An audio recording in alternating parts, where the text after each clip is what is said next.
जरूरी नहीं कि रोशनी चिरागों से ही हो, शिक्षा से भी घर रोशन होते हैं। आपके पैरों में जूते भले ही ना हों, पर हाथ में किताब जरूर होनी चाहिए। शिक्षा शेरनी का दूध है, जो पिएगा वो दहाड़ेगा। और किताबों और शिक्षा से जुड़ी ऐसी कई बेमिसाल कहावतें, कथन आपने सुने होंगे। ये तमाम कहावतें, ये तमाम कथन पैरवी कर रहे हैं शिक्षा की, बेहतर शिक्षा की। लेकिन बेहतर शिक्षा के लिए सबसे ज़रूरी चीज़ क्या है? बेहतर शिक्षा के लिए सबसे ज़रूरी चीज़ है किताबें। जब किताबें होंगी तब आप पढ़ पाएंगे और शिक्षा हासिल कर पाएंगे।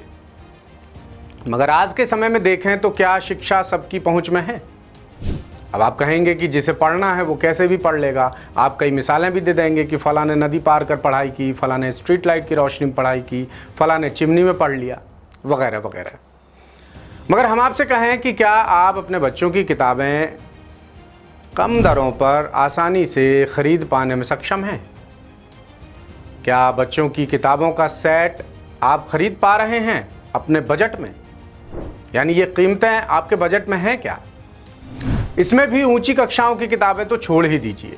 प्राइमरी कक्षाओं की बुक्स खरीदने में ही पेरेंट्स के पसीने छूट रहे हैं, जिसकी मिसाल हमने पिछली खबरों में आपको दिखाई भी है।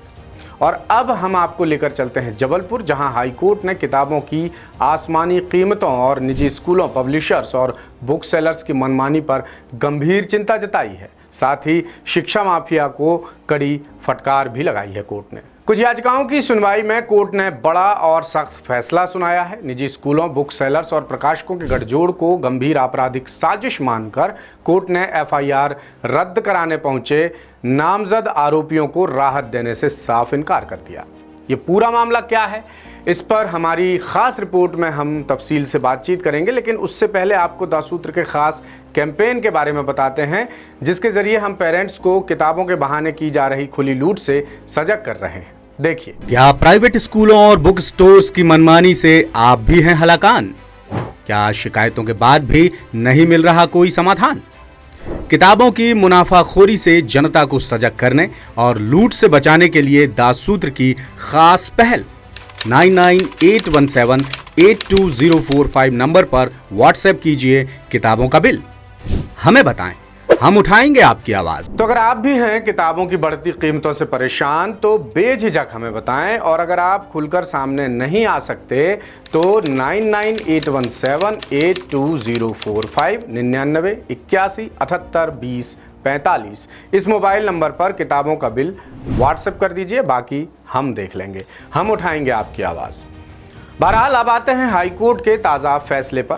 प्राइवेट स्कूलों, प्रकाशकों और बुक सेलर्स की मिलीभगत के जरिए पेरेंट्स से खुली लूट के मामले में बेहद सख्त रुख अपनाकर कोर्ट ने दो टूक कहा कि ये सिर्फ नियमों के उल्लंघन या प्रशासनिक लापरवाही का मामला नहीं है, बल्कि गहराई से रची गई एक आपराधिक साजिश है, जिसका सीधा असर पेरेंट्स की जेब और बच्चों की शिक्षा पर पड़ रहा है।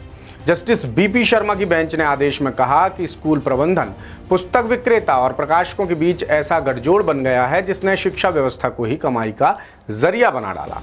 कोर्ट के मुताबिक प्रथम दृष्टया मामले में धोखाधड़ी, जालसाजी और आपराधिक साजिश जैसे गंभीर अपराध बनते हैं, इसलिए आरोपियों को किसी भी तरह की राहत नहीं दी जा सकती। और ये कहकर कोर्ट ने तमाम याचिकाएं कर दी खारिज।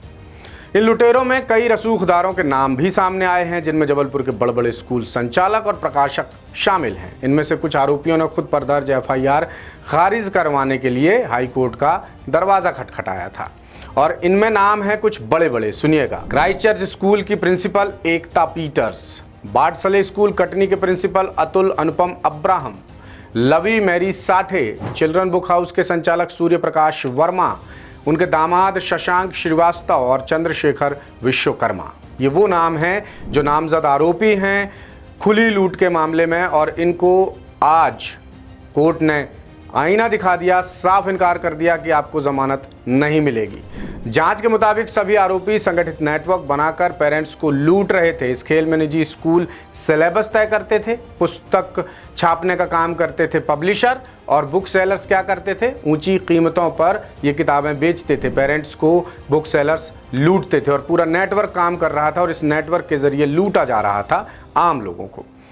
इस पूरे मामले को कोर्ट ने बताया है संगठित आर्थिक अपराध। जांच रिपोर्ट और कोर्ट के आदेश से साफ हुआ कि कथित शिक्षा माफिया का संचालन बेहद योजनाबद्ध तरीके से किया जा रहा था। कई स्कूलों के पाठ्यक्रम में ऐसी किताबें शामिल की गईं जबरन जिन पर फर्जी या डुप्लीकेट ISBN नंबर दर्ज थे, जिससे उनकी वास्तविक पहचान छिपाई जा सके और उन्हें खुले बाजार में मुहैया ना कराया जा सके। यही नहीं, मनमर्जी से किताबों की कीमतें बढ़ाकर सामान्य लागत से 69-70% तक मुनाफा कमाया गया। फिर एक ही सेशन में नर्सरी से 12वीं तक की 162 किताबें बदल दी गई मनमर्जी से, ताकि हर साल पेरेंट्स को नई किताबें खरीदने पर मजबूर किया जा सके। कोर्ट ने इस बात पर भी खासी चिंता जताई कि प्राइवेट स्कूल संचालक पेरेंट्स को चुनिंदा दुकानों से ही किताबें खरीदने पर मजबूर करते हैं, उन पर दबाव बनाते हैं। जांच में पुष्टि हुई कि कथित शिक्षा माफिया ने पेरेंट्स पर करोड़ों का अतिरिक्त आर्थिक बोझ डाला है। साथ ही छात्रों के स्कूल बैग का वजन भी सरकारी मानकों से कहीं ज्यादा बढ़ा दिया। दूसरी तरफ सेंट अलोयसियस स्कूल जैसे कई बड़े नामी गिरामी स्कूलों के खातों में करोड़ों रुपए के संदिग्ध लेन देन का भी खुलासा हुआ है, जिसमें एजुकेशन सोसाइटीज समेत दीगर खातों में बड़ी रकम ट्रांसफर की गई है। सबसे हैरानी की बात यह है कि करोड़ों के लेन देन का कोई स्पष्ट और वैध आधार सामने नहीं आया है, जिससे कई तरह के सवालों को बल मिलता है।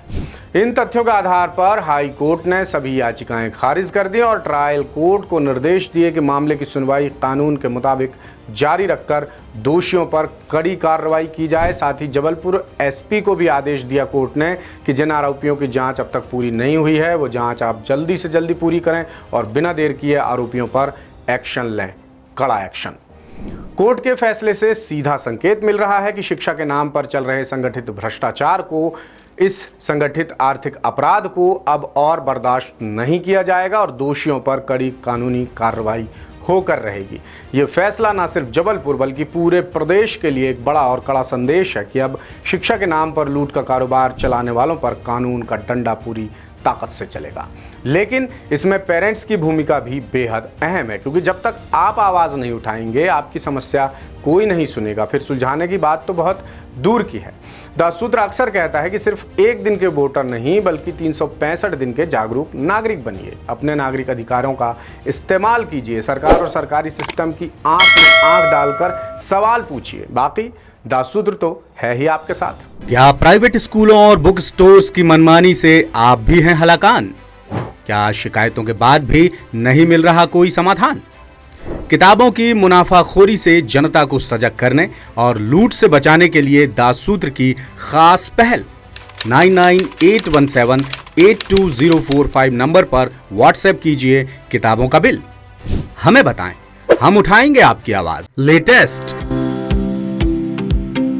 इन्वेस्टिगेटिव और इन डेप्थ खबरें देखने के लिए ज्वाइन कीजिए दासूत्र का व्हाट्सएप चैनल, सब्सक्राइब कीजिए YouTube चैनल, लाइक कीजिए Facebook पेज और पढ़ते रहिए www.dasutra.com।